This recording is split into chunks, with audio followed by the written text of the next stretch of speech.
In this module, we will discuss the concept of social work in Islam, the concept of welfare in Islam. And for discussing the concept of social work in Islam, it is necessary to understand the two terms, social work and Islam. Social work means to work for the welfare of the community. And Islam, which means the religion of peace, the religion of tolerance and patience. Then we, after having the conceptual clarification of these two terms, social work and Islam, we reach a refined and absolute perspective of welfare and charity. Islam is basically a religion of humanity. Islam considers serving others as a part of worship, as a great act of worship.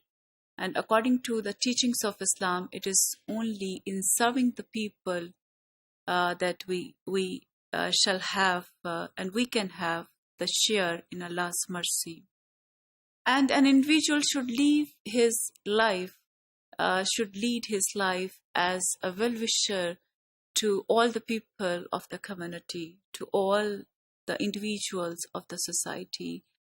And an individual, being the member of the society, should be ready to help everyone and should be ready to accept everyone, accepting others as the part of the society in which that individual is living.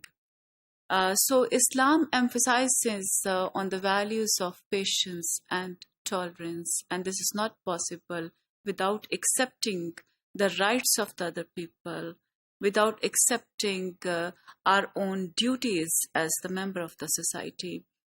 All the things which has been mentioned by the religion Islam is based on two principles, which is worship of Allah and serving to humanity.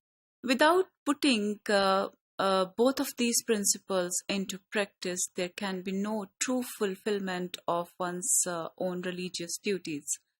By serving human beings on one hand, the Muslims, as the major obligation of the religion, please their Lord, Almighty Allah. And on the other hand, they achieve and they get spiritual satisfaction while doing good and while doing welfare for other people. And they achieve spiritual satisfaction for themselves by doing the good deeds and good acts. Doing good and talking in a good manner with parents, relatives, orphans, poor is actually what Islam prescribes and appreciates a Muslim to do, to be the true Muslim. This is mandatory for every Muslim to be good with other people. And Allah mentions in Quran, do not worship except Allah, and to parents do good, and to relatives, orphans, and the needy, and speak to people good words, and establish prayer and give zakah. This verse has been mentioned in chapter 2, verse 83, second para of the Holy Quran, in ayat 83. Islam not only glorifies and professes the oneness of Allah in the form of worshipping Him alone, but it also teaches Muslims the ways, the manners to live and perform in a better way in a society, how to live in a human society. Islam teaches us. That is why Islam is not only a religion, it's a deen, a code of life, and teaches us the mannerism of leading our lives in a better way for us, for ourselves, and for other people as well. Allah has strongly encouraged selflessness towards all the individuals living in a society. Therefore, Quran becomes its evidence as by mentioning in the Holy Quran, worship Allah and associate nothing with Him, and to parents do good, and to relatives, orphans, the needy, the near neighbor, the neighbor living far away, and the companion at your side, the travelers, the prisoners, the poor, and those whom your right hands possess. Indeed, Allah doesn't love those who are self-deluding and boastful. This ayat has been mentioned in chapter 4, I think the verse 36. In other words, Allah is reminding Muslims that their worship is incomplete without helping deeds. Without helping deeds, if they are only engaged in worship, they can't be the true and complete Muslims. They are not fulfilling all the requirements of their religion, of their deen, Islam. Therefore, after having believed in Allah, after having believed in Allah, the oneness of Allah, Tawheed, and the prophets, the angels, the books, and the last day of judgment, a Muslim must translate his iman, his faith, into the action of service to humanity, into the actions of welfare for the mankind. The Prophet Muhammad, on whom be Allah's peace and blessings, said, "He who sleeps satiated while his neighbor goes hungry is not dear to Allah, is not a true Muslim." A Muslim has been a revered companion of the Prophet. Allah has provided a proper way to help people, and zakah is among the one by which a poor or needy gets benefited. And Allah defines the person with the noble and righteous attributes, as in chapter 2, verse 177, that righteousness is not that you turn your faces towards the east or the west, but true righteousness is in one who believes in Allah, the last day, the angel, the books, and the prophet, and gives wealth in spite of having love for the wealth. But the true Muslim spends money and wealth for the welfare of other people, and to help the relatives, to help the orphans and the needy, and the traveler, and the prisoners, and those who ask for help, and for freeing the slaves, and who establish the prayer and give zakah. Those who fulfill their promises, and those who are patient in poverty and hardships, who tolerate the hard days, the hardships of life, and who have courage and who fight during battle. Those are the ones who have been true, and it is those who are the righteous. So according to the Islamic teachings, according to Almighty Allah, the righteousness is not just that you turn your faces towards the east or the west. Islam stresses as a code of life to do all these things. If we do for the welfare of the mankind, for the welfare of the humanity, then we can be the true Muslims. These verses we see that which present the true picture and the true concept of social work in Islam.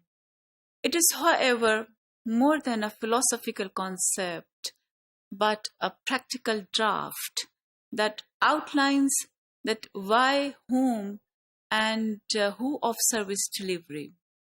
If we see why we believe, we believe form of worship incomplete without helping deeds. So why it is important to be indulged in the welfare activities? Because our deen, according to our deen and religion, it is incomplete if we want to be true Muslims until and unless we render the welfare services for the other people and we extend help for the needy and deserving people. So the question of why we should establish means formal social services in our communities is explained in this verse. Allah is advising us that our worship is incomplete without the helping deeds. So after having believed in Allah, the angels, the Prophet, and the last day of judgment and the holy books, we must translate our iman and faith and beliefs into actions of welfare service to the mankind to help the other people. In fact, it is incumbent, it is mandatory on believers. It is obligation on the shoulders of the believers to fulfill this duty of service to those who need their help, who are seeking help from them.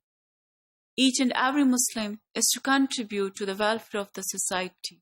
Therefore, by establishing social services within the Muslim communities, every Muslim can indirectly participate through financial and moral support when professionals administer social services with the support of the community at large.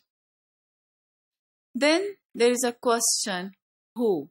The question of who is best qualified to carry out the duty of serving the community in the areas of social services is again outlined in this verse as one who believes in the unity of Allah, the last day, the angels, and in the messengers of Allah. In other words, the verse emphasizes the significance of Iman-e Mufassal as the defining characteristics of a Muslim, one who, having believed totally and completely with understanding, is then compelled by his belief to act upon them through service to humanity, and thus they are completing their duty of their faith. They are completing their faith in truth, letter, and spirits. And then there is question for whom. We see in these verses that this verse also outlines broad categories that would include those towards whom these services should be directed. Let's briefly look at the categories. The verse emphasizes the spend of your substance for the kin. The first category is of the kin. This would be anyone related either by blood or by the marital relationship. This would be more of an individual responsibility. However, a person was unable to adequately meet the needs of his kin, he could on their behalf seek help from the community-based social service. And then another major category is of orphan. Technically, this would apply to children whose fathers have died, who have lost their fathers. In an Islamic society, the orphans then become the responsibility of the state. This is the obligation of the state to fulfill all the needs of the orphans. The new Muslims who lose their families because of the conversion must also be included in this category because they may be having the lack of financial resources. Basically, the spirit of Islamic charity would therefore dictate that we provide for these orphans by providing foster care, housing, material, and spiritual needs consistently, professionally, and compassionately. Another category is of needy, and it includes a lot of categories of needy people, and basically this is a broad term and should be interpreted to many who are in need. Therefore, a family needing counseling to resolve a conflict, or a couple in marital crisis facing marital conflicts, or an abused spouse, and an individual who is suffering from some sort of harassment, or some sort of violence, or in any kind of abuse, can be included in this category, as well as those who are in need of financial assistance. They can be considered as needy if they are seeking help. And the situation could be of a temporary nature, or the situation can be on long-term basis. Basically, the Muslim community should be equipped with the services, with all those welfare services that can address the needs of the community people, the needy people, the deserving people who are seeking help from the social welfare agencies. Then we can talk about the wayfarer. The term usually used for the traveler or the transient could also apply in present day to foreign students, or the workers who come to our communities on a temporary basis. Islamic social services should be prepared to serve this particular segment of our community. And then another category is those who ask. Anyone who asks for help and is a genuine case must be helped. We shouldn't hold it against them. Therefore, a formal mechanism must be in place in our communities where people can confidently apply for help. Everybody who is asking for help must be helped. This is the obligation of the state, this is the obligation of the community, and this is the responsibility of the members of the society to help those who are asking for help, who are in need of help, who are requesting for help. So the society should accept these needy people and the people who are looking for help. And another category is ransom of slaves. Many could say that Islam eradicated slavery, therefore this is a moot point. However, if we were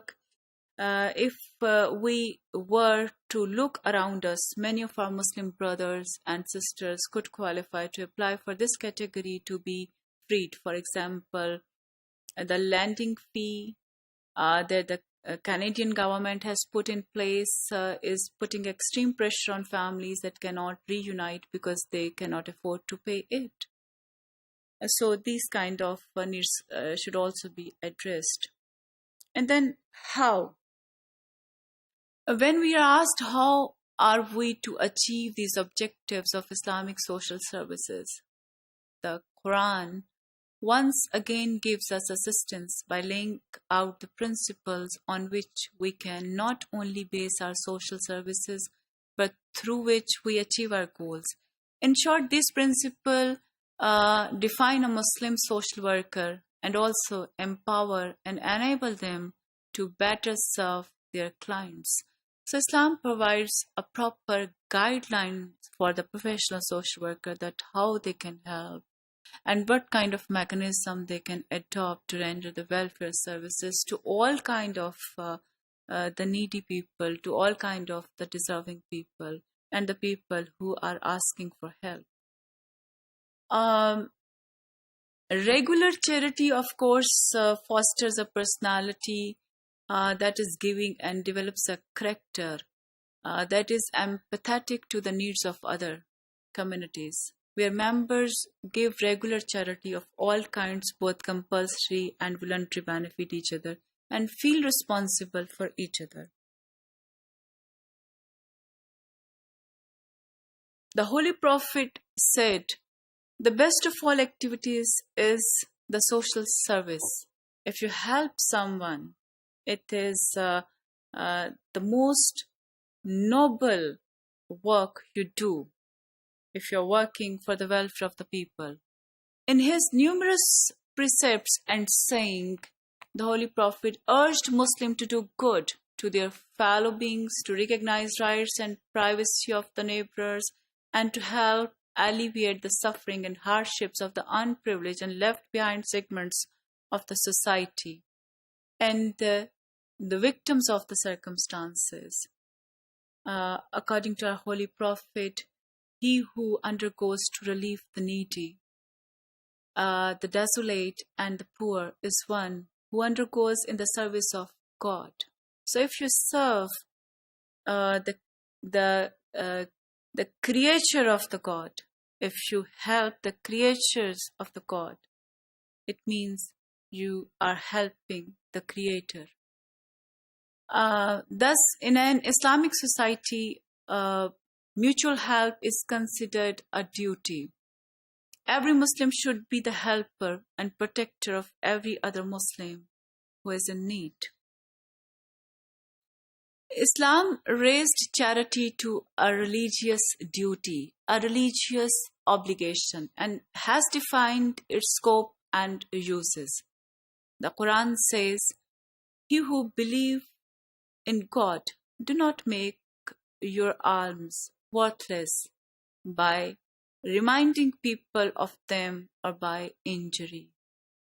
Islam does not forever like dependency and irresponsible almsgiving or taking. The Prophet said, "Verily the best things which you eat are those which you earn yourself." So this is the best task you do for yourself if you earn yourself. It is liked by the Holy Prophet. It is liked and appreciated in our religion to make the people self-sufficient, self-reliant, instead of the parasite and the dependent. The well-known story of the Prophet, how he helped a poor man to become self-sufficient through his own efforts and by selling his own goods, clearly shows the Islamic views on charity to make the other people self-reliant, self-sufficient, instead of making dependent and parasite on the society.